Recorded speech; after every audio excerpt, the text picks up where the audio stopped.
Hello, and welcome to Othersider Studios. I'm your keeper for this evening, Sade, or Ambrose, she, they.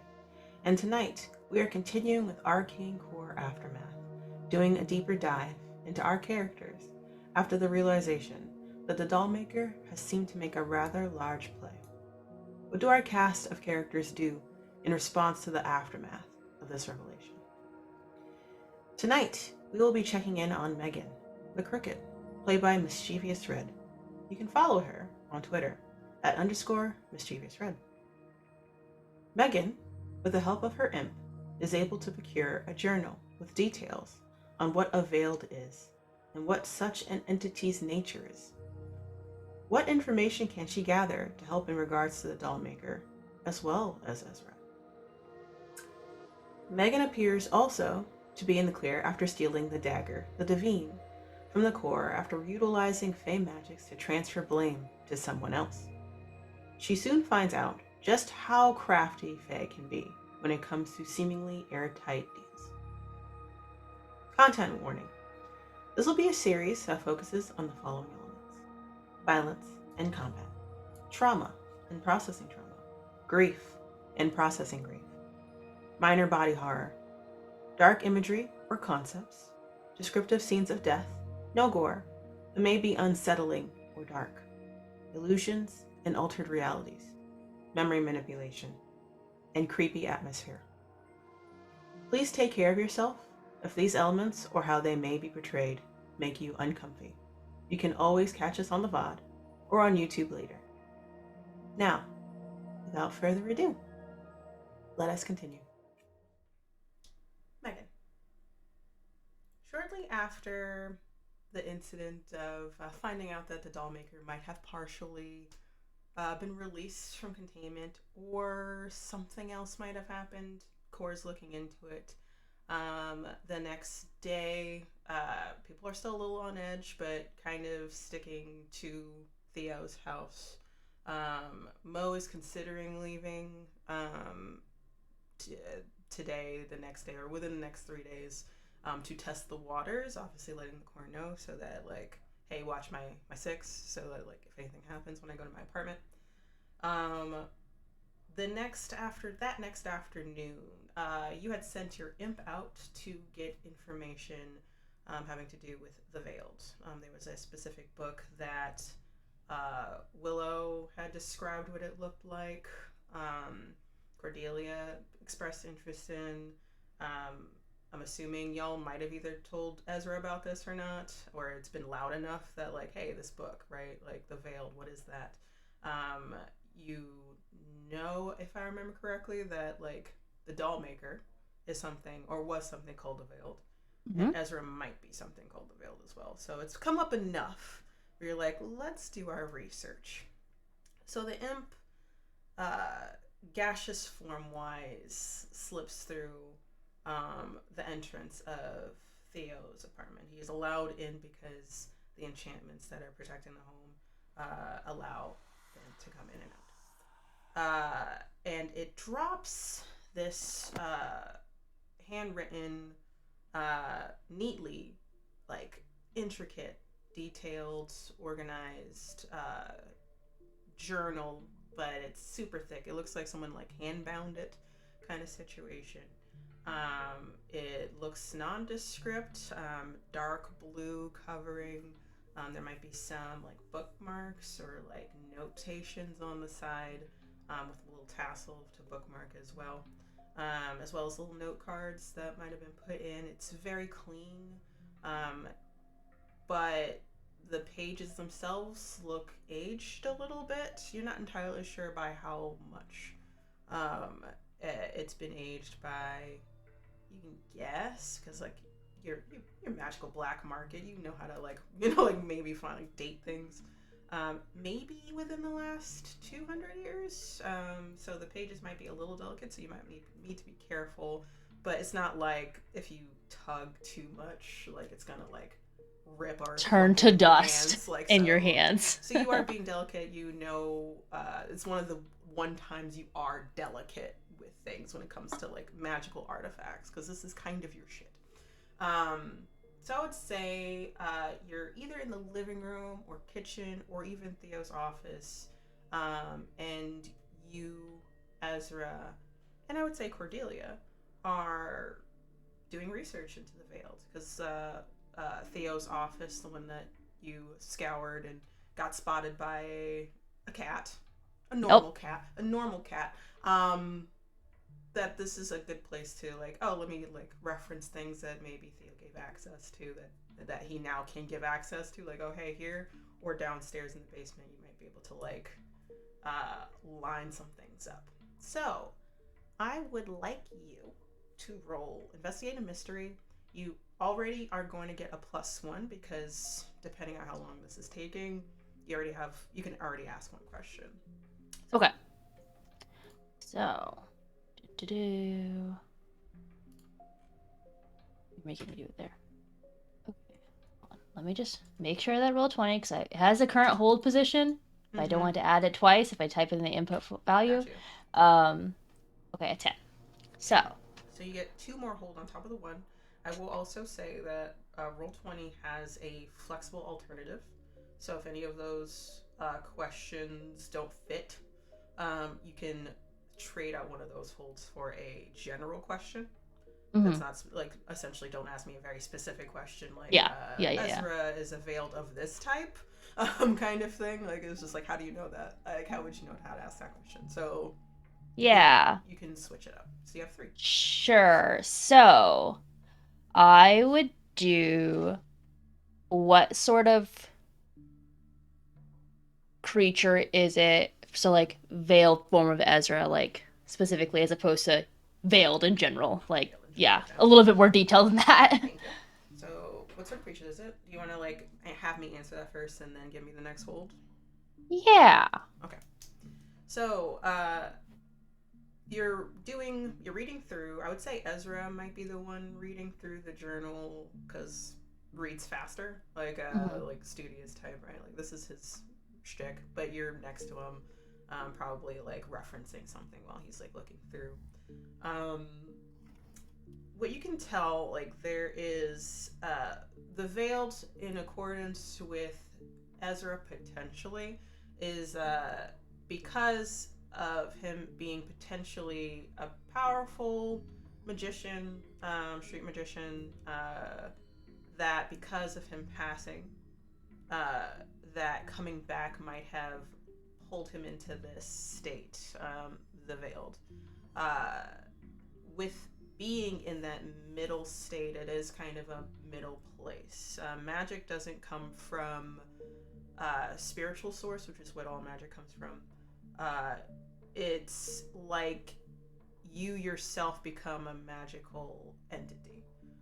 So instead of magic coming from a foci or a patron, like or whatever it might be, they are kind of their own power source.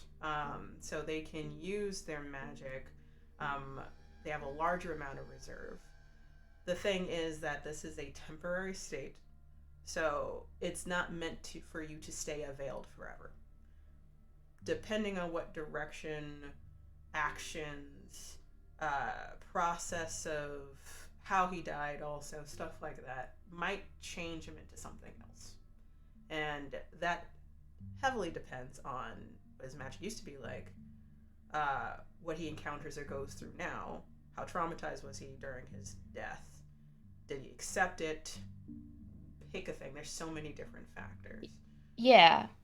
So does it sound, and this might be like too specific, does it sound like, so it's kind of you say it's kind of a middle, but does that type of thing like pull him further and further away from like our state of being, or does it pull him into something else entirely? So do you mean like does he stay in this realm, or do you mean like is it like does he stay in like a middle-ish area where it's like almost always unstable, or does it transform into something else entirely? So there are 3 potentials, and we can have this be a second question. I'm fine with that. I'm trying to figure out if it is a second question. Since it's follow up to Ezra, the Ezra question, I'm gonna say that it's still sort of what sort of creature is it? Yeah. So Ezra had three options. One option was if he stabilized fully, he would have been human, like a human with like a slightly larger amount of pool of magic. Um, so it would have been abnormal for him as a magic user, but a lot of people would have just thought that like, oh, he was blessed by some kind of like oh, it would have been like, oh, Theo gave him another deal, but like a bigger Right. deal. But that's not what it is. It's his own magic. Mm-hmm. The other two options, which you're horrified by, and uh, he might also be a little horrified by, but you need to do further research, is he will become an abomination. So like that would be like he is fully loses all agency, might fall into like a despair or a type of larger emotion that takes over, kind of takes agency over him. He might lose his human form, and turn into something else depending on what the nature of his magic is. So if his magic was, let's say, divine, then he would just be particles of light. It would be, if it was shadow, then he might be an entity of shadow. But Right. It seems like that is less likely to happen. Something very special would need to happen for that. Like, or he would Right. literally just not seek any help whatsoever. Right. To like make sure that doesn't happen. The middle option is a big question mark. Mm-hmm. Like that one is like there is no further information about that. It could be that he turns into a different type of stabilized entity. He just won't be human. Okay. So that's what would happen there. This is just for you, and it's up to you if you would like to share with Ezra or not. And Cordelia. Let's assume. Go ahead. Go.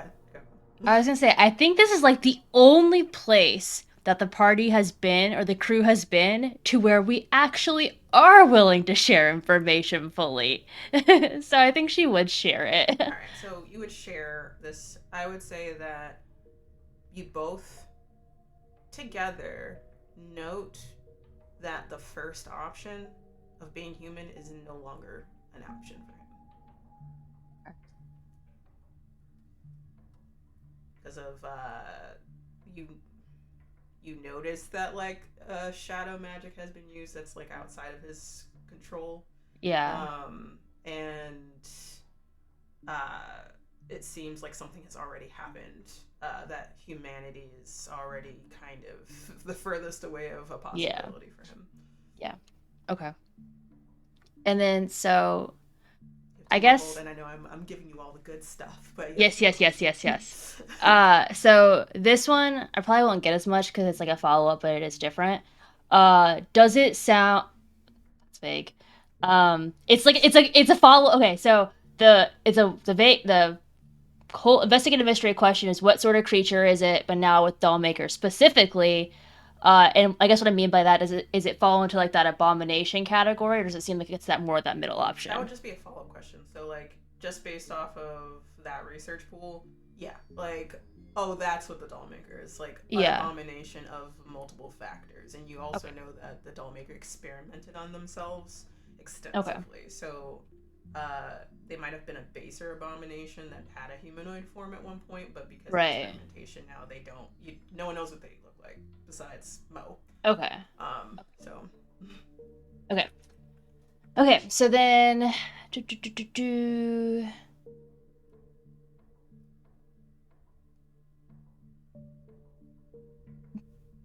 Does it? I guess that'll be my third question. You still have two. Like that's. I don't know. I'm thinking of the order because I feel like one's better to ask at the end.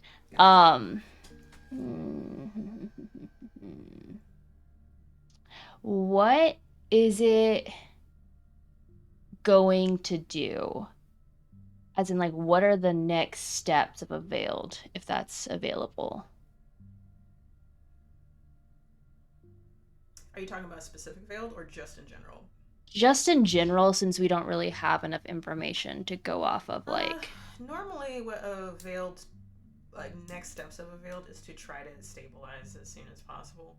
So that's what their goal is. But as they get further away from humanity, it is usually one of two things. It's either to cause harm or to take magic, like take other people's magical energy. Okay. There might be a desire to do that. They can still fight it just fine, but the more, because 𝒍𝒍 no longer has the human option available or being a human option anymore, it would essentially be fighting the urge to give in. So they can either give in to these things, those desires, or they can quell it or be passive with it, and then that would potentially lead to the more stable but inhuman option. Okay. Okay. And then final question. So since this does seem to be like handwritten and old, not like an official account, what is being concealed here? If anything. Let's see. That is a great question. And it's always a question people should ask in general.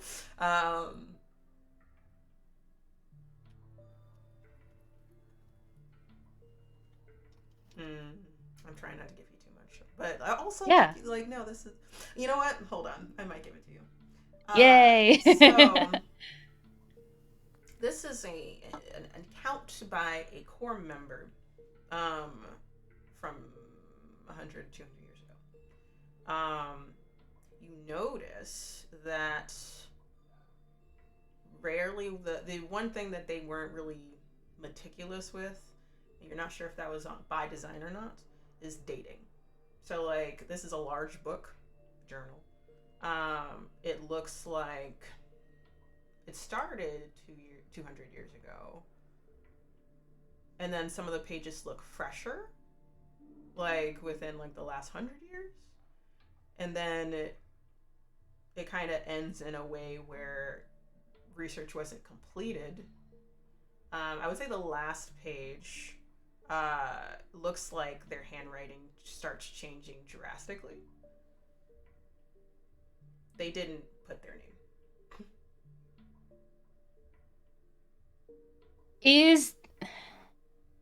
As the book gets further and further through, does it sound like it's more in the realm of like experiments happening? Like, does it describe? Okay, it's still just facts and stuff. Okay. I would say that like I'm gonna roll sharp for me just to see if you would notice this. Sharp. Hey, I love Megan's roll. Megan's always like, Megan's always going. Let me see. Let me get to Megan's broke. Megan's broken. You do notice this because like you're in it, right? Like you have plenty of time. This is like the one thing you're doing today. Yeah. I would say that what you notice is they are now becoming more, or like the way it's being detailed is more emotionless or drony is the best way to put it. Okay. That could mean something. It could also mean that they are intentionally not saying certain things. Okay. And if this was a Corps member, and you know, like if this was a Corps member specifically, they might be doing that because this is a Corps document. Like this is for the Corps. Right? Yeah. If they have another journal somewhere, maybe ?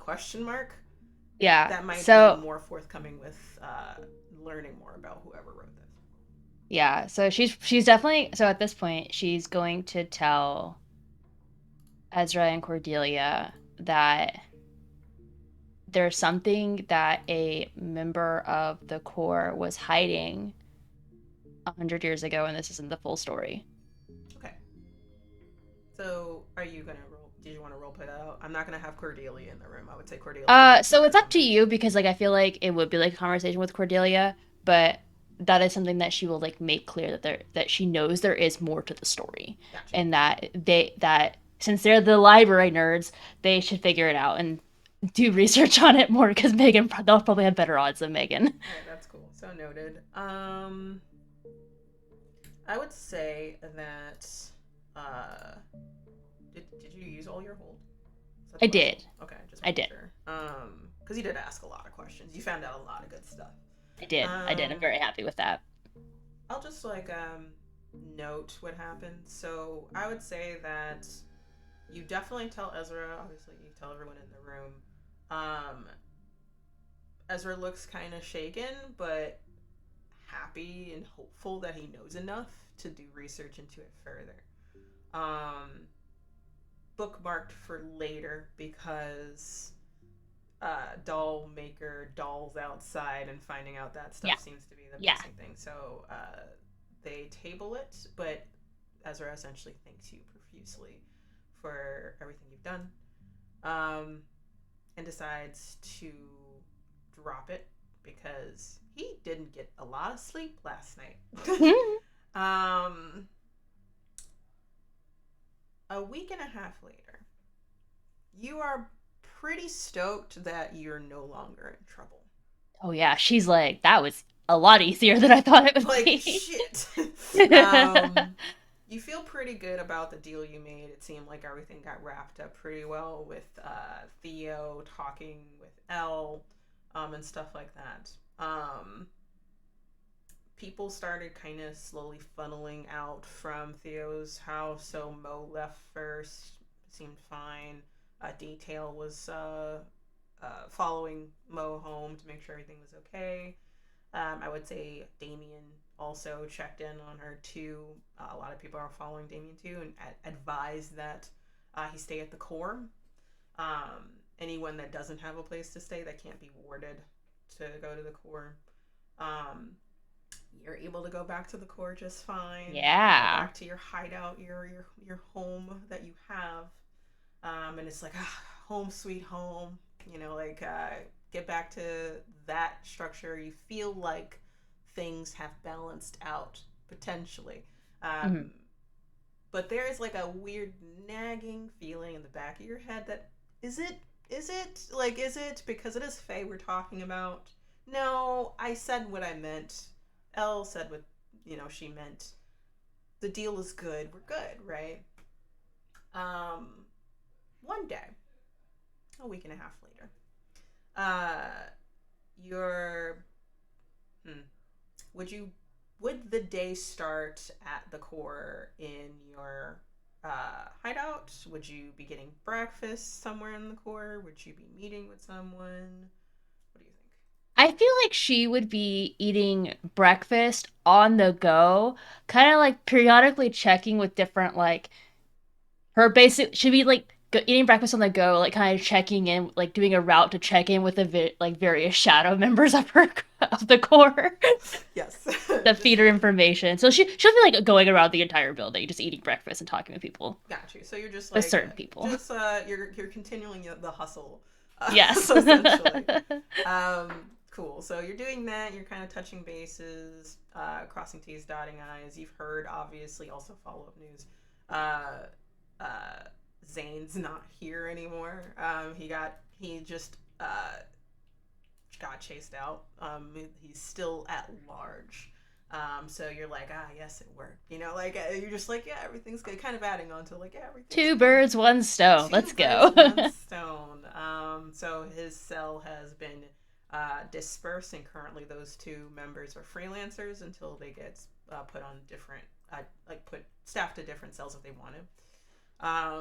So you're like, so no longer heat on us, right? No Yep. longer on me. As you're walking to the next person that you wanted to meet up with and like hear some rustlings of the dark like the black market underground, essentially, you get a ping on your phone. It's a text message that you notice from someone that you normally don't get messaging from. It's Janice. The last time Janice messaged you, you were in trouble because but all that got erased because no one remembers. Like shift. Is the messages really erased too? Or are they still there? Yeah, Okay. acted like, and it's like kind of was it control, find, replace with, instead of Okay. oh Megan, including reality shift. So it's weird, Hmm. but you're like also cool. Uh, you get a ping from Janice about it's essentially saying like, hey, do you have a moment to talk? It's a bit serious. Dot dot dot. About. There's a long pause. You see that she's typing something and then stops and then types again. And then, did you make a deal with a entity known as 𝒉𝒆? Question mark. Where do you want to meet? uh, she sends back a, I don't know which emoji this is, but just like a side eye emoji, like that, the emoji I love using. She's like, really? Come to my office, which is on the third floor. It would be on the third floor. It's the main floor everyone normally meets up at, and then like offices for higher level, like either team leads or handlers or something like that. She gives you a room number to go to, which you kind of remember, but you don't see Janice often. You make your way. It's not that far away. You were kind of already going up, so you just change levels to go to floor 3. Hmm. When you exit the elevator, just to show state of reality and how things are going here, like there's a lot more hustle and bustle on this floor that you've noticed, obviously, because people are now putting in overtime to find out what's going on, obviously, with the dolls, because it is a bit of an emergency issue. You see clusters of people going into different rooms, like strategizing. Um, and as you're walking through, you see that there's a different kind of rustling of information. So, like, some people are off to the side whispering. You notice as you're walking down the hallway, you see Jessie. So Jessie the Fae, the one that like was supposed to be there to help you, but then like kind of gave your phone to Elle. There, out in the open, just in the face of two hunters asking a whole bunch of rapid fire questions. You see another Fae that you kind of remember, but then you're trying to remember where, and then you're like, ah, that bitch. You remember Aster from Freyton, who's also there, looking a little bit more polished than he normally looked before. Um, Clean cut, wearing a nice suit, uh, kind of a mortician kind of look, has a hat on and stuff like that. He's talking to another hunter, uh, but is not as joyful. It's just more like matter of factly talking. They both have very similar like vibes about them, so it's like a mirror for these two. It's kind of funny. Um, and you see them as you're getting ready to walk down the hallway. What do you do? Do they see her? um, hmm.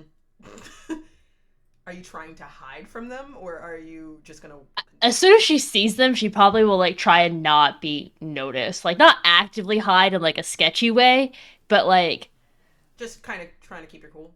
So like I would yeah, say act under pressure so that you're like, I'm just gonna keep walking and not say anything. not necessarily keep walking even. It's a question of she might turn around. Got you. Um Got you. Go ahead. uh depending on if how they react to her being there, if at all. Act under pressure. Of course, it's the very top. Watch this be the one terrible roll. Please don't say that. What? Oh, see, you still Okay, it's passed. fine. It's fine. It's not even possible, I think, for you to fail at this point.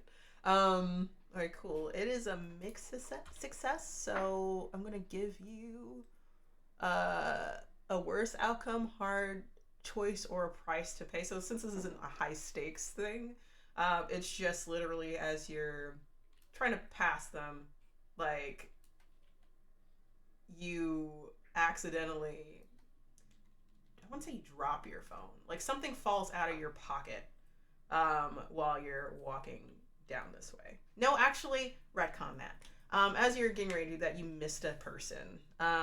You are trying to round the corner.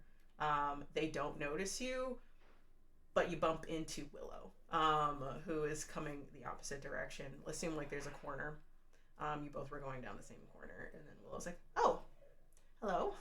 How are you, Megan?" What's going on here? Oh, perhaps you should continue going down. No, what's going on here? Okay, so listen. You made a deal with L, right? Um, to to assist with talking with Theo, right? What was the phrasing that you used again? Mediate. So she just came up with a really great plan to redefine mediation because it has a couple of meanings. It could mean several different things. So we took that as a liberty for an introduction into the core, you being our mediator and all.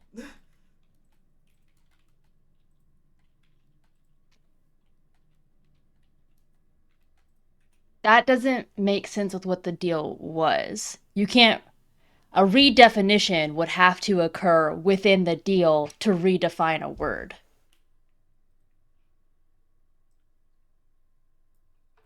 Are you sure? It also was mediate between a particular person and a particular person, not the core. Theo is a member of the core, and L, 𝒉𝒆, is a member of the Fae. Mediation between entity 1 and entity 2, meaning we could have made it clear and said that it was celestial and Fae, or it could have been Earth and Fae realms. It could have meant core and blank. But mediation also means liaison to us. So, did you want to take it literal? You left it open for us. That's just what we do. It's not a bad thing. The Corps wanted to like make a deal for a long time. It's just you are our way in. And they're kind of upset that it was you. That's about You it. brought in a lot of people for it just being a minor way in. A lot of people like turns back around and then you see Aster and Jesse look at you with like big smiles. It's just three of us. We didn't bring our whole Fae like realms with us. Y'all outnumber us greatly. You and I both know that numbers don't matter in this situation. Yeah, but I'm not gonna just like go off and like attack people. Come on, it's me. You know me. The only time that I was ever attacking was when I was not in control of my faculties. I have some decorum.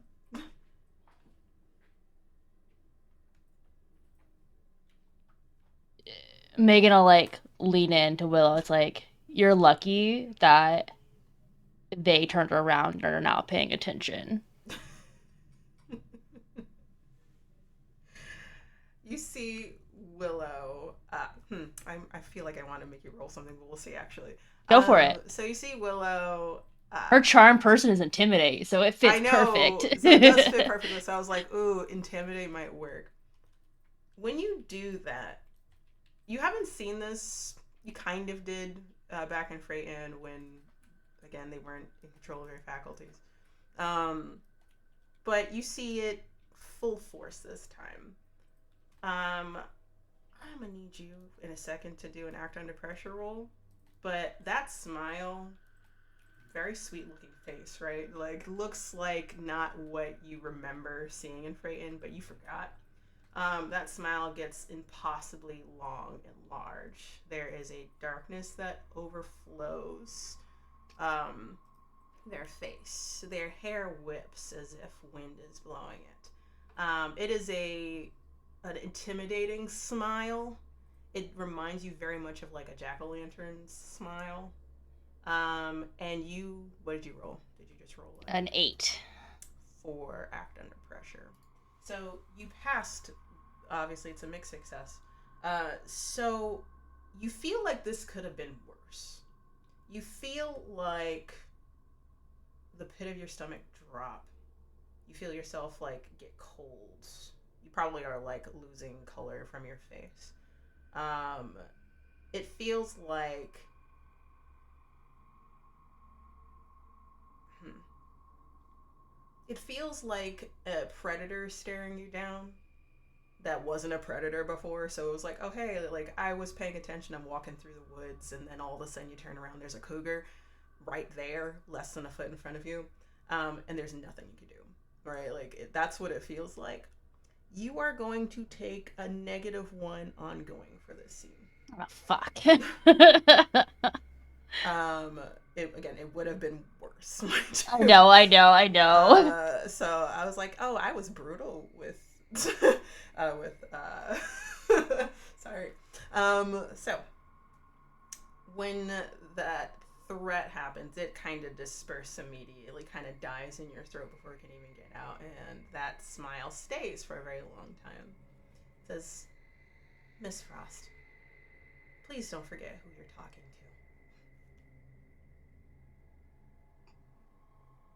Yeah, I guess threatening death wasn't the best call in my book. to. No, but I know you like to push the boundary of things. We all know this, and we love it about you. I'll do a rare thing and I'll actually apologize. I was more just letting you know what I might have done instinctually to try and get out of this. Apology accepted. And that smile turns back to her normal smile, and then obviously, like, just, but yes. Megan then thinks, like, in the back of her head, she's like, oh shit. Because she's read a bit. She's like, you're not supposed to apologize to Faye, are you? That's, like, bad for different reasons. She doesn't fully understand, but she's like, shit. So as that, like, passes over your face, like, wait a minute. you're just like, wait. Like, you're already going through it. Yeah, she's like, it's more like she's acknowledging that how in over her head she is right now. Well, as our liaison, let's put it this way. You might need to learn a little bit more about our customs and cultures and what we do, specifically Clearly. in the realms, too. It's going to be really important for you. Clearly. And then Willow takes a step back, gestures down the hall. The lady is this way, as well as Miss Janice. She'll go. Good luck. Gonna need it. And you do. And you walk. You're a little shaken, but you pull back your bad bitchness enough for this meeting. You go to the door that is intended. That you obviously the number that you got for it. You open it. Factory style. This whole place is kind of factory style office essentially. So there's a lot of light coming in from the windows, like tall windows. There is a desk. In near the window, you can kind of tell that that's Janice's, based off of kind of. She's very minimalist. Is the best way. The best vibe you got in this office space kind of proves that. So there's not a lot going on here. But very neutral colors, maybe accents of like a deep blue. So you see Janice sitting at the desk, and then you see in a seat across from the desk, kind of turned enough that like she could potentially look towards the door and turn towards you, like look to the door as well as like talking to Janice. You see there as well, legs crossed, pantsuit. Usually you get the vibe that she normally wears dresses. This time it looks like that. She has like a very nice hat, hair down, long coat, with gloves. Her color palette's very like blues, grays, whites, with accents of gold. And as they were talking, they stopped talking because they were like having a conversation. It seems very not tense, but just like matter of fact. They're both very professionally guarded. So like if they are being tense, you can't really tell because like, you're getting the vibe of corporate for some reason. You're just like, how? And they both turn to look at you. Janice breaks a little bit looking at you. Her eyebrow twitches because she's annoyed. But she's like, again. Hi, how are you? I would say explain this, but I think I already got the explanation enough. You got the explanation that dictates the side effects of what happened. Not necessarily what happened, but does that really matter in this case? Not I'm really. sure. It doesn't really matter. Please have a seat. And there's a seat available right next to Elle. It's not directly next, so if you want to scooch it, you can, but like she did turn away from you so that you feel. Are they sitting? Oh, yes, they're both sitting.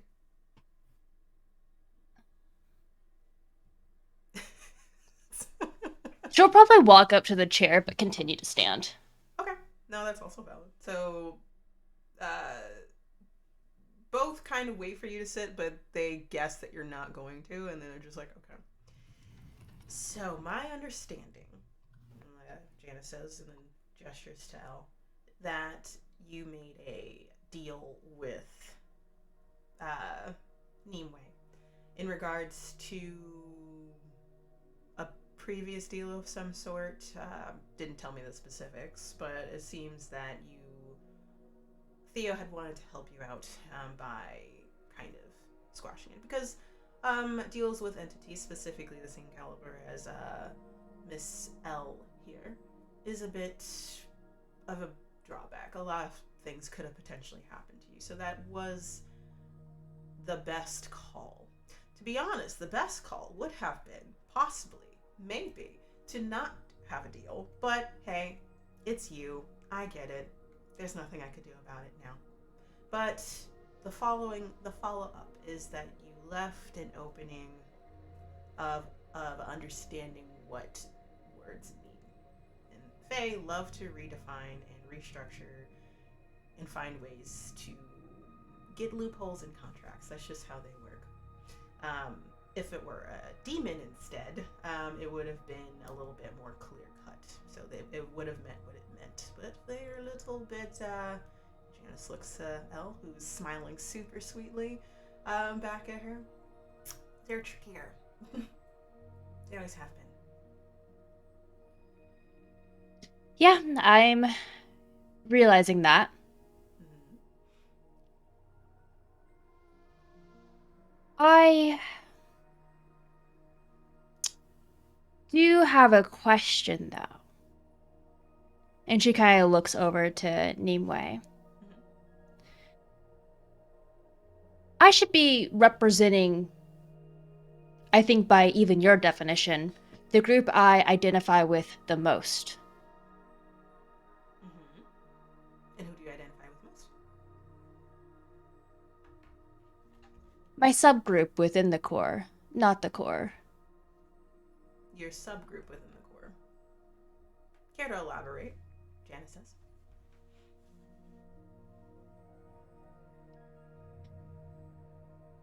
You know that.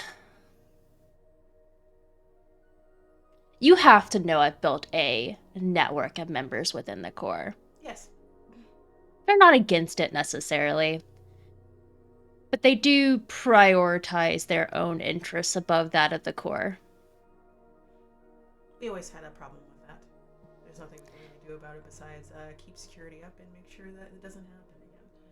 But I do think by that definition, the group prioritizes their own interests above the Corps. It means that my representation would be for that group, So not the Corps.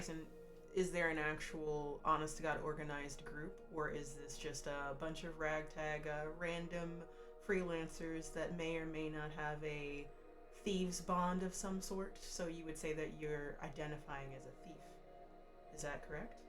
There is a network of both Corps members and informants, that the informants do probably fall into the latter category that you're referring to, but they're still a set list and not just anyone. They have to earn that place. So you're saying that you represent Corps and thief. Is that correct? Not full Corps, no. That particular group. You took that oath and you signed that, so you are technically a Corps member. Contracts mean something to us too. Member of a corps, yes. But again, 𝒉𝒆 said whatever I identify with as the most. So you identify, title would be what?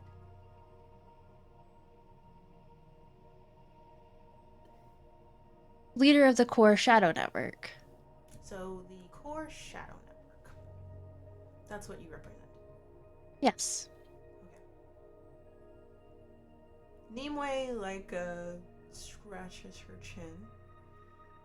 Either way works for me. I just need some insight into a couple of things. Having a connection to the core specifically has always been something that we, the Fae, wanted, but because of how we operate, we're very flowy with what we think and hear and listen to. They have to be very careful with what deals they make with this, just in general. Okay, so my understanding of what the deal 𝒉𝒆 wants is really initially Megan as a representative of the Corps on the whole. Janice seems to not like that because Megan's making deals on behalf of the Corps. So there may not directly be negative repercussions to Megan, but she feels like there will be some detriment from the Corps side of things. Her thought process is that she can either do it entirely on her own and not have the Corps support and have the negative side effects, whatever that may be, or bring it to the Corps on the whole to give them an additional benefit of control of the information, but not have any negative side effects to her from the Corps. That would be what Janice would side with. But I would say that Janice, if you're going to say that, essentially states the way that this deal has been established is that you are liaison for us to the Fae. That can mean a lot of things. In my understanding, in turns to 𝒉𝒆, correct me if I'm wrong, 𝒉𝒆 would like you to be a liaison between our realms. So that means potentially going to the Fae realms, potentially back and forth information passing. It could be using Shadow Network. It could be using our resources. But in general, what is going to happen, because it has been established, is we are going to have to, and she's pointing to her and 𝒉𝒆, we are going to form a more concrete deal, because we have specialists, peacekeepers, that are, let's say, equipped to make a bit more of a stable branching, to make sure that there is no loopholes, just in general. This is something that we've kind of always wanted, because they have magics that we don't have access to. Just wouldn't like it this way, because it kind of leaves you, or potentially could leave you, unprotected. We're protecting you as much as we can, but the liaison part could mean that you help 𝒉𝒆, and 𝒉𝒆 pops up, yes, be my note keeper, if you remember correctly. I could always use someone to help me, and of course you have full access to my library of magic, which I stated before. That still stands. I want you for the Fae realms. Is that clear? That is an establishment for me. That would happen no matter what. Yes. At this point, I can't argue your interpretation of the deal necessarily on your side. No. But, and Janice pipes up, but what's going to happen here, in general, is that we will be finalizing, making sure that there's no way they can take more from the Corps than they already have. They haven't really taken anything, but if they ever try to find another loophole, they can't. It's just going to be us taking some time to sit with our peacekeepers, with their Fae, and making sure that they don't take more than we're willing to give. Okay. Seems like I don't really have a choice in this. No. Or that my choice is made. Not really. But we will make sure that I will make sure, and you have my word, crosses her heart, that you will not come to any form of harm, human harm, spiritual harm, damage to your immortal soul. any bit of hair on your head, skin, bone, muscle, organ. Like she's going down the list of like any potential harm that could potentially happen to you that she can think of. Nothing will come of harm to you in any form, shape, or way described as such while you are a liaison for me. And as I need information and resources from Thea specifically, because that's still what is a part of our deal. Yes? Harm in general or harm by you? Harm in general. While you're in the Fey realm. And what about here? That's not my realm. That's the core for you. They protect you while you're here, while you're in the Fey realms, because you don't know anything about the Fey realms. If word can mean anything for us, you can accidentally get hurt. Of course. Eating our food is enough to like do harm to you. Right. Can we extend it to any harm caused by a Fey or Fey-like entity in the mortal realm, just to prevent something from following over if something were to say... So full protection no. from all Fey in any realm whatsoever. While you're in addition to what you said previously. Yes, that is still established. That will not okay. change. Yes. While you're my liaison, yes. Okay. Puts out her hand. Megan will shake. You feel a bit of like energy course through you. Usually it's like it's just a handshake, like, or like, oh yeah, like maybe some kind of energy or snapping of a deal. That energy of snapping of a deal is still there, but now it feels like you're imbued with something or protected or whatever it might be. Just for the sake of your character sheet, I would like it if you can note that you are blessed and watched by the Fae. So you will get a +2 shield. Does this stack with another shield? Yeah. I will say oh my in regards goodness. to harm from Fae specifically. Okay. So it would not stack, because unfortunately I don't think like shields stack. Some of them don't stack on in Monster of the Week. It's 2 harm for Fae damage. Let me see what the shield I have it previously is. Actually, so if there is like magic, let me put it in perspective. If there is like Fae magic that bypasses armor, if it's Fae magic, it will be -2 on whatever magic hits you. So if you get hit with a level 4 or 4 damage spell from a Fae, it's 2 instead. So, hold on. Okay, never mind. It specifically said that doesn't stack. Okay. Yeah. Yeah, so like most I have invincible too, so I was just making sure. Most shields tend to not stack for the reason of like having 4 like means that nothing really is going to ever hit you. No, it makes sense. So yeah, so this one's like, oh, girl's got a dream, okay? I know, but like, okay. So that happens. I would say that this scene will close as the final details kind of like become interwoven. They ask you for clarification on some things. Janice wants to make sure without a doubt, even though you irritate her greatly, that you are protected no matter what, because you have so far only dealt with Fae that I guess you would probably know this because you've been in the Corps long enough. You might have only ever dealt with Seelie Fae. Meaning good Fae. Oh my god. Or Fae that are like a little bit more lenient towards humans. They might think humans are silly and might need some help or coddling. But they're not going to keep on telling you the same things. They're like, okay, like, remember I'm a Fae, so be careful what you say. And yeah, no. Whereas you have luckily never dealt with an unseelie Fae, you think potentially that Willow might have been, or is at least aligned or used to be aligned that way, but based off of how Willow acts, probably not. Just because of the nature of the type of fae that they are.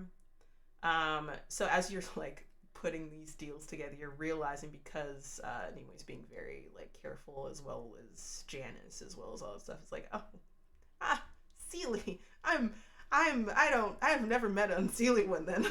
Like, I don't know what that one's like. What you can guess is Unseelie is they will bend what your words mean by a lot. And they will try to do harm first. Yeah. They do not like no. that much. So think Rumpelstiltskin or something like that. So yep.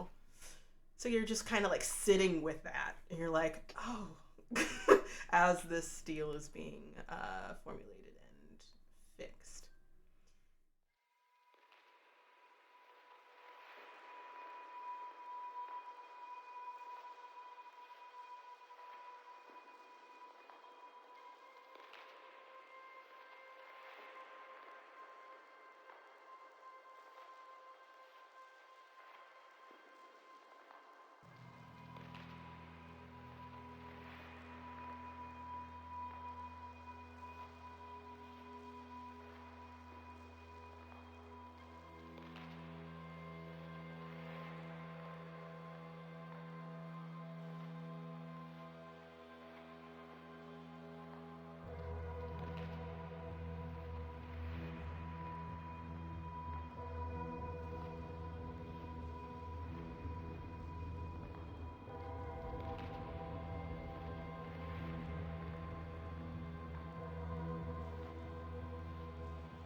still the same day. After this is done, you're feeling less frightened based off of what Willow did to you. So you no longer take -1 ongoing. Luckily, you didn't really roll too much, so you're fine. Jessie, Aster, Willow have dispersed, or if they're there on that floor, they're kind of like talking with other people or researchers that are like, I need to know as much as I can about these Fae, kind of thing. Or like if you see Willow potentially talking to someone from the cell, it could be Ezra. Ezra wouldn't talk to Willow. It could be like Cordelia. It could be Mo. But you're kind of more focused on your crew. Your go-tos within this network. I would say that you feel kind of weird just in general, because I'm assuming you're going to go find them, that Janice already knows that there's a shadow network. The Corps knows that there's a shadow network. And you are kind of wondering the best way to put it is why they haven't done anything about it. Because, like, you're stealing from the Corps, but they're, like, smaller items. They're not, like, usually, they're not larger scale items or items that could do detrimental harm, really. It's usually, like, you can correct me if I'm wrong, things that, like, empower people or give them a boon or something like that. I mean, the one time that something notable was stolen did not really work out in Megan's favor, so... Exactly. It was a bigger item, and the thing was, like, if I remember correctly with that, it was because 𝒉𝒒 offered you a lot more than any other client has, which is, like... Oh, yeah, no, like, I mean, it all was... the roles clearly have helped you because you've been blessed by it. So, you're like, well, shit, like, I'm willing to do it, and it was pushing the boundary, but now like, oh, there is a limit. I can't just take something that high level. Right. So you might have a big question as to why. Why did they not do anything, and why are they letting it happen? But you go. Where would you like to meet your crew? Probably in her room. So yeah. So do you like group chat message them to all meet up? Yeah. Okay. So you do. If I remember correctly, I think it's on this. I don't know if it was established. I don't think like the floor was established. I'm just gonna assume that like the housing floor, we can like I can like retcon that later in regards to where it is, because like we'll build out the floors as we go. But you're going to the housing dorm floor where people go, obviously, if like, hey, I have nowhere to stay, I'm out of town, at headquarters, whatever it might be, or like residents that stay long term like you. You go to your hideout. I would say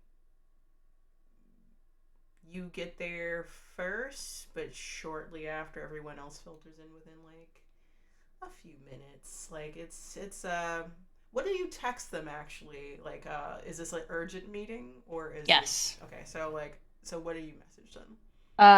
So it'll probably just be, we need to meet ASAP, my room. Okay. It is enough just based off of also everything going on. They're like, oh shit, okay, like more worry, so they're probably already on high alert.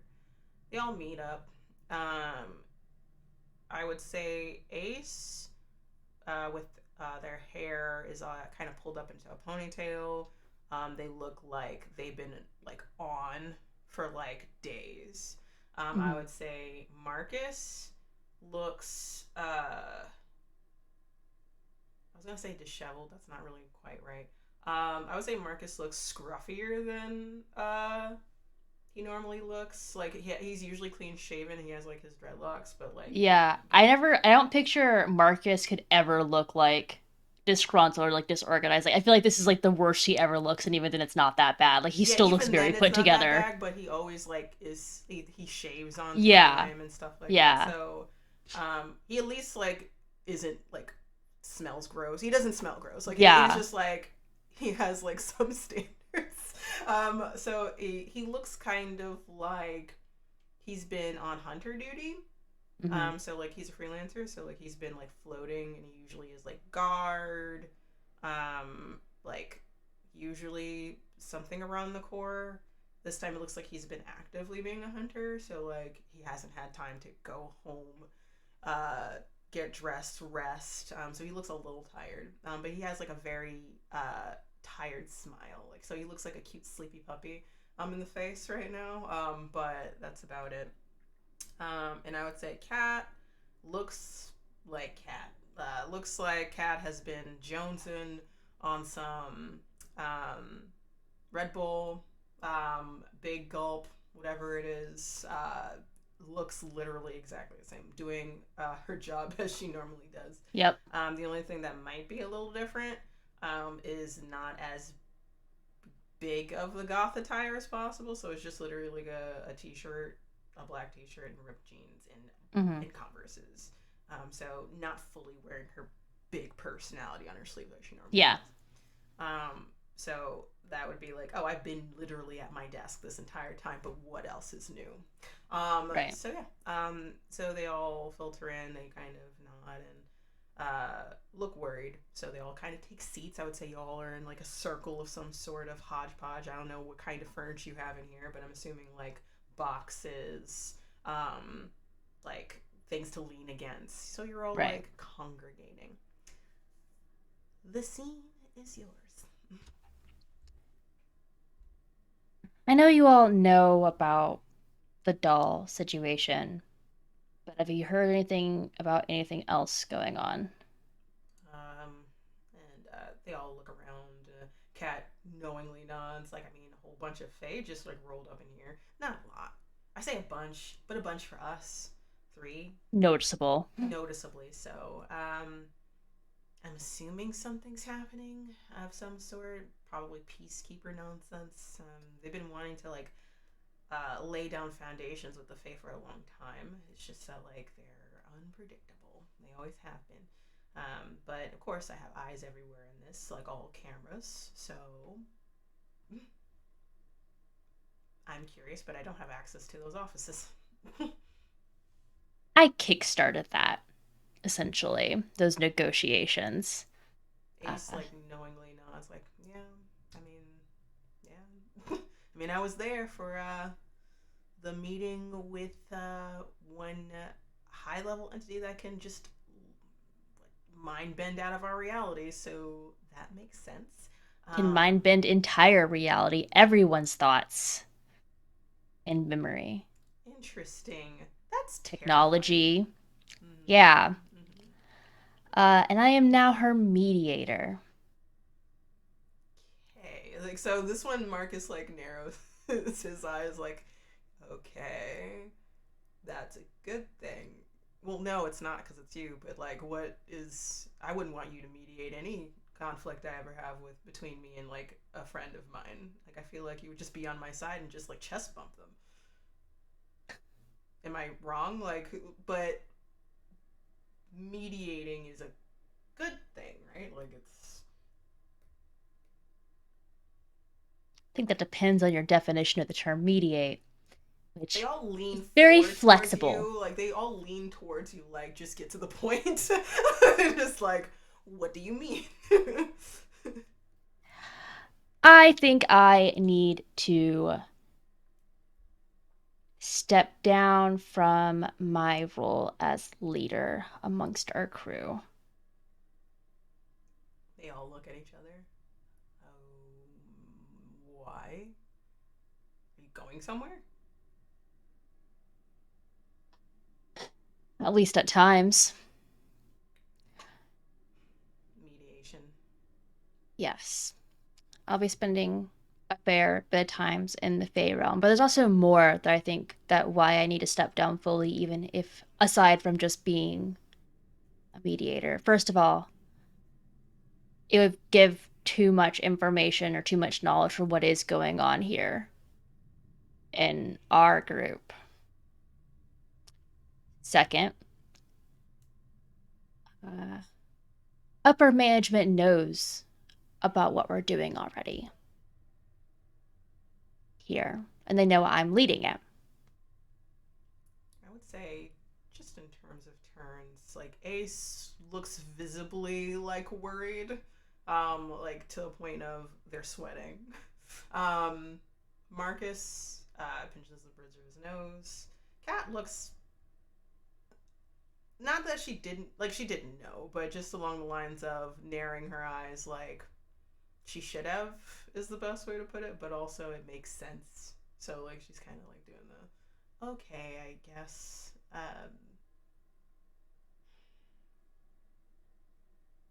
They know about us and I guess any other person doing similar operations, and they aren't doing anything about it. Not currently, or not that we know of.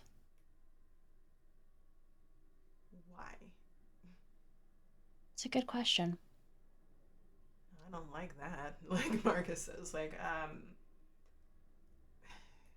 guess I don't even know if we should be looking into that if they already know. Like if it's, do they benefit from it of some sort?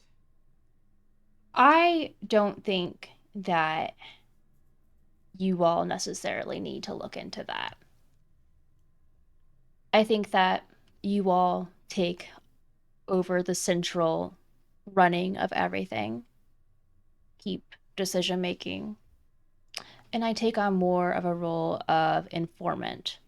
First, so the Fae don't get more involved with what we do and cause problems, as they tend to do. Hmm. But also, this whole thing is on. If you couldn't even find out much about it, Kat, then it puts me in a decent position to learn more about what's really going on hidden in the organization, especially if I have Faye's uh, pumping their questions through me, because they do tend to think of things that we would not normally ask. That's true. He says, that is true. Are you going to be okay? Can we help you while you're doing this? Even if you could, I don't think you should.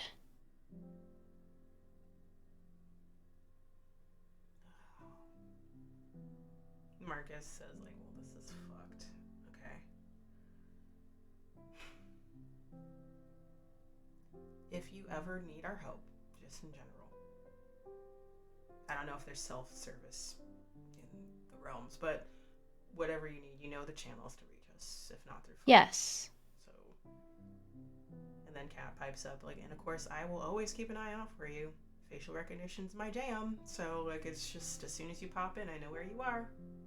And like I said, I'll still be in touch. I think that I just don't think that you all can have an active role. I don't think that, not that you can, I don't think that you should have an active role in Fade dealings if you can help it.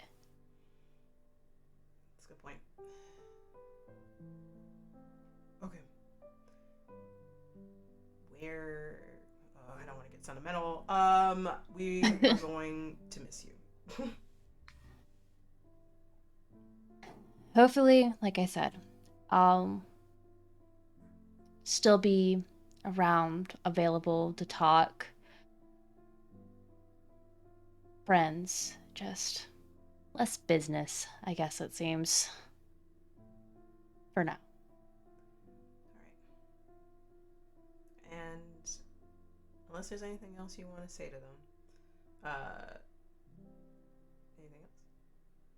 Um, all she'll really say is she'll just be like, thank you all for everything. Thank you for everything. Thank you for being chaotic energy that we all needed in our lives. Thank you for always doing the thing that we never think of doing. And thank you for keeping it fun.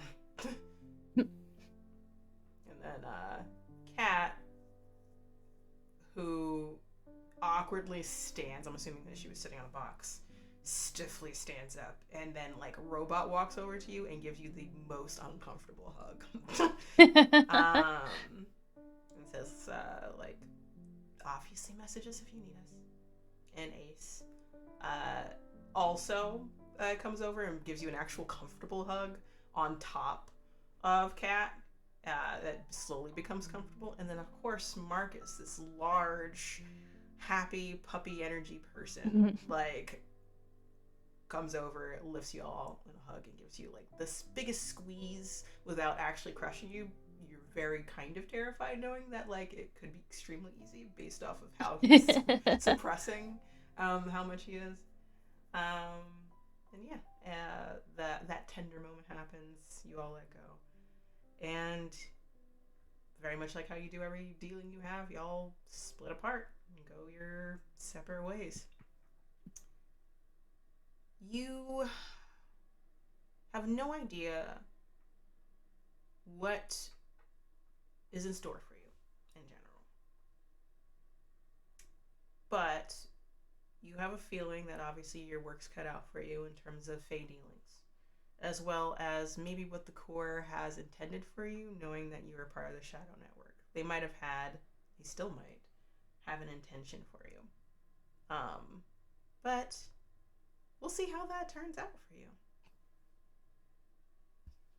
And that's where we'll end it, everybody. So, Megan, how are you feeling? Megan knows that she like did the right thing. You did. she knows that like she needed to like step back from that. She feels bad. And she hates to do it, but she knows she needed to. You did awesome, just in general. So yeah. All right, cool. Thank you, everyone, for watching Megan's epilogue. This will be our close for Arcane Corps AfterMath. We will be... It has been a ride. It has been wonderful. Everyone's been lovely. Red has been wonderful. Thank you so much in general. No, you. And until next time, everyone, you'll see us next time again for Arcane Corps Season 3. So until next time, we'll see you soon.